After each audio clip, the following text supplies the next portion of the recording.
Done. There we go. We are live. Brilliant. So welcome everybody to the engagement tree this Friday afternoon. We come back with our second episode this week. Very, very lucky to welcome Kathy Cooper, Corporate Audit Director from JLR, to join us today, and my colleague from the Strive Group, Sarah Sanders. Just wanted to open up with just a little overview on the government's announcement yesterday for self-employed people and those organisations that, like ourselves, are less than a year old and haven't submitted a tax return. And we are very much in the same boat as you guys. The support for new businesses isn't there, but that being said, I have to commend the government for the support packages that they've put in place for businesses of all sizes.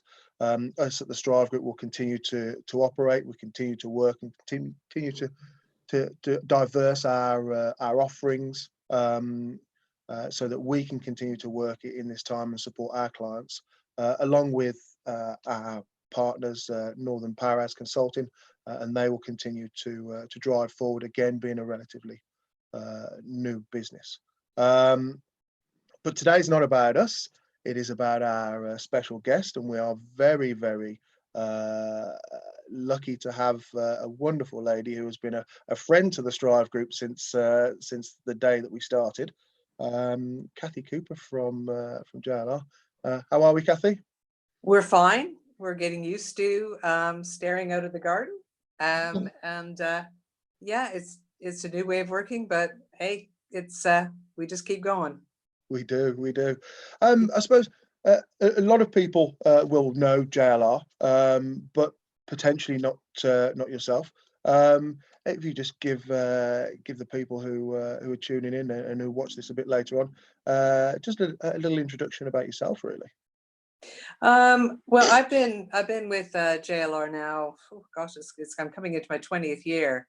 So I've been there quite a while, but I'm Canadian born, but married a Brit, now a British citizen. I will say it's full circle. I'm a complete British person having DNA done, and Ancestry.com says I'm absolutely British. So I love it. I'm more British than my husband, even better. Not that he hates that, but he does. My background, I'm chartered, but got heavily involved in change management and in people, around coaching, et cetera, et cetera. But I'm, currently in a corporate audit role, which I use those skills every day. Yeah. So that's a bit of my background. And change management, I suppose, at this time, I know there's a number of things that we want to talk through today. And I suppose we really get straight into it. That change management and those skills are something that I'm sure are supporting you currently.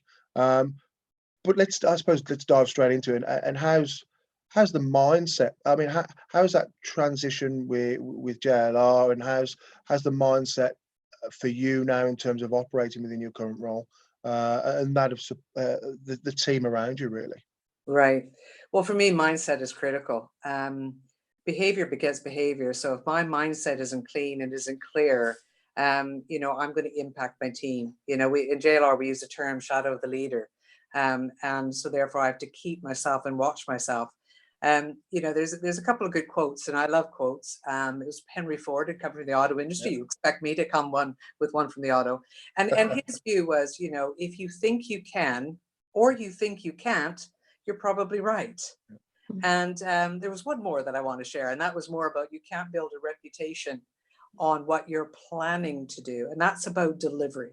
That's how I see that. And so mindset to me, working on that is every day I wake up and I just check where I'm at, how I'm thinking.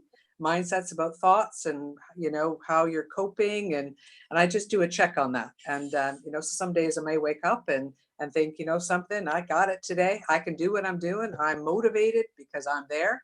Don't need to work on that one. Then there's other days I wake up and, I guess worry sets in, and you start thinking, what if something, why am I worrying about, or I'm really worried something might happen, or it might never happen, but it might happen. And I just get so, I guess, a bit messed in the head with that, because it affects how I think if I'm worrying, and it's that worry element. So sometimes I have to ask myself that question about, so if I could control what might or might not happen, what would I do? And it's like, if anyone knows risk management, it is about that. So you set your mitigation plans, all of that stuff. You talk about good ERM concepts, and develop a plan of what I would do if something were to trigger. And I just kind of park it, put my hands on that, just park it on the side and say that worry beat is dealt with. So then I then can function and the worry is gone. And I guess the last element that, as an example, is if I wake up and I really don't think something is possible. Clearly I'm not going to achieve it because my headset says it can't happen. So again, I asked myself, so if I could, even though I know I can't, but if I could, what would I do? How long would it take? What has to be put in place? Whose help do I need, et cetera, et cetera, et cetera, to make something happen? And all of a sudden, that slight, tweak in your thinking means you move forward and you change how you're moving. And it just means I turn the impossible to the possible. Yeah. And therefore it changed my mindset. And that's how I work on it. So when I face my team, I'm ready for action. No, and I think in the current climate, lots of people handle their own mindsets in different ways, and very similar. I like to attack each day as that particular day. We can't control what's going to happen tomorrow. We can't control what's going to happen next week. So I've found myself very much trying to be in the moment and handle what I can handle then. Very similar to yourself. We can't deal and act on things that we don't know are going to happen. So it's very much in the moment. I'm more of a planner and a control freak than Ben. So I think naturally, dependent on your personality and how you set, the levels of how difficult you find in this change is completely different. And I'm having to switch up my mindset completely because I can't control it. And there's lots of things that I'm not going to be able to control for a few months, which is tough. Yeah. But it moves us on to our next question, which is managing change. So I don't think there's anybody out there who would say that they're not 6 months ago, they could have predicted that we'd be in this position today. I've got a 14-year-old that loves his social life and being out and about, and it's like keeping him prisoner in, other than making him come for a run with me once a day. What measures, Kathy, have you put in place to manage the change? Well, I go back to some of my early tools I use, and the change curve is something that I know there's controversy about it, but I find it such a useful tool to use to help me understand where my team is, understand where I am, and what is needed in order to get us through this.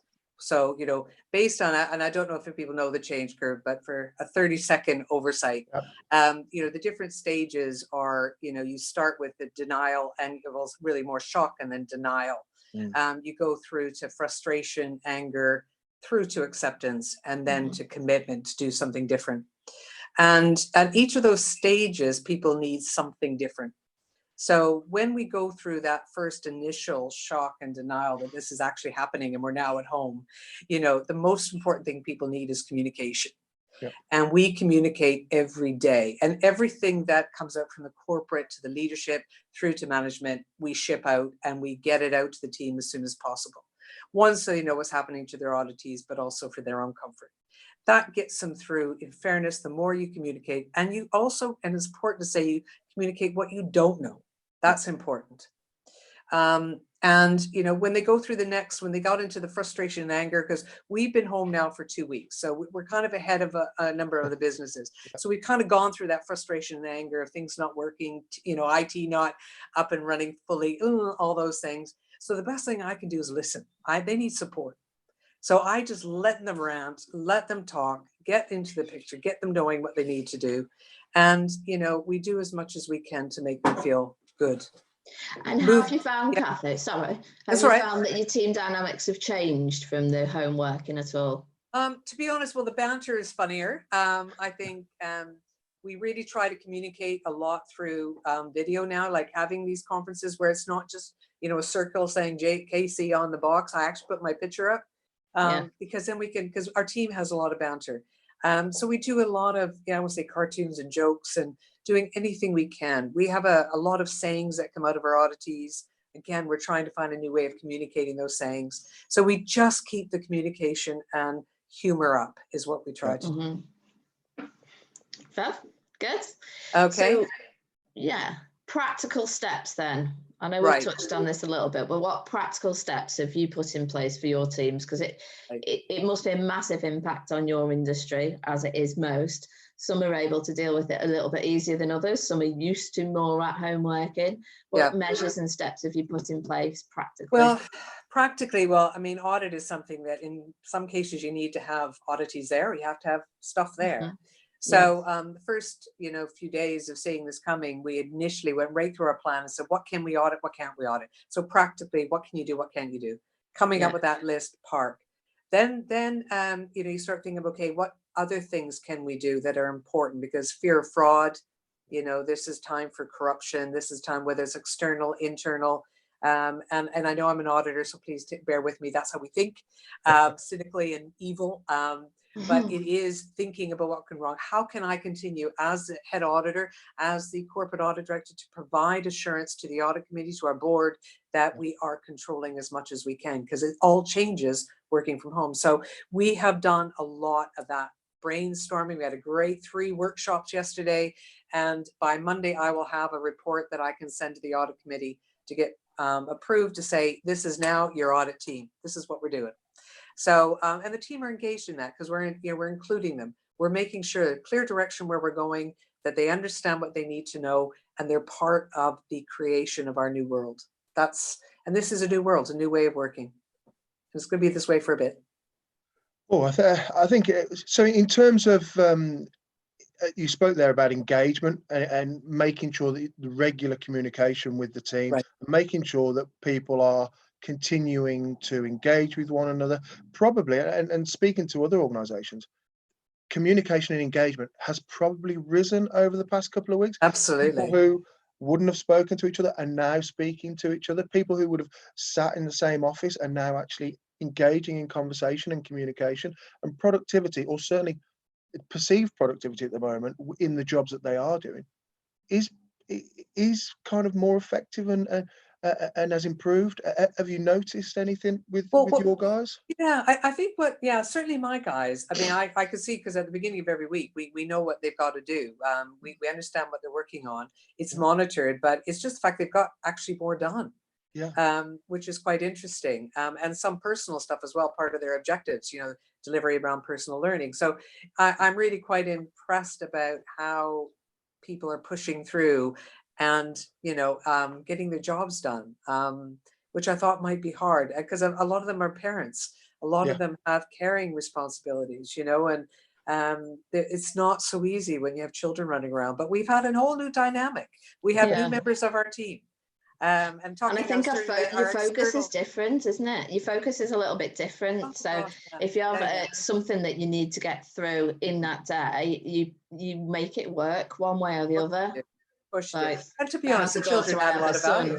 Yeah, and we just try and make sure that they get the time that they need in between getting to an end goal on something that makes you feel like you've actually achieved something in that day. That's right. But how they do it, when they do it, that's up to the team. Exactly. And I don't care. The critical thing is you got to do what they've got to do, both personally and with work, and they're all delivering. So I can't fault them. So I'm really pleased. Yeah, we're doing well. What's been one of the hardest things, you think? For me, not being with them, because I miss that interaction. I mean, this is great, having video, but it's still not the same as just being able to walk off and go for a coffee. I miss them as individual. I miss the people I work with and the other colleagues. You do miss that interaction. And are the some I'm a kinesthetic person, so I need that. Yeah, so I do miss it. Are there some colleagues that you're quite happy now that you are at a distance? Oh yes, very much so. And we all have them. Of course we do. I mean, we don't know how long we're going to be in this situation. We're hoping 3 weeks. Realistically, I think most people think 3 months, 12 weeks. Have you thought about how you continue to see your team develop professionally, that learning and development? How are they being engagement's one thing and communication's one thing. What's that learning and development and that support network look like for you and your team, really? Right. And you included in that, really? Yeah, of course. Well, I mean, we can continue on one-to-ones, and we continue with, I mean, right now it's performance time. So we're actually going through a lot of discussions around, we have what we call growth plans, which can be as long as you want them to be, but they're updated every year for what they've done, and, and then further develop what they want to put in it.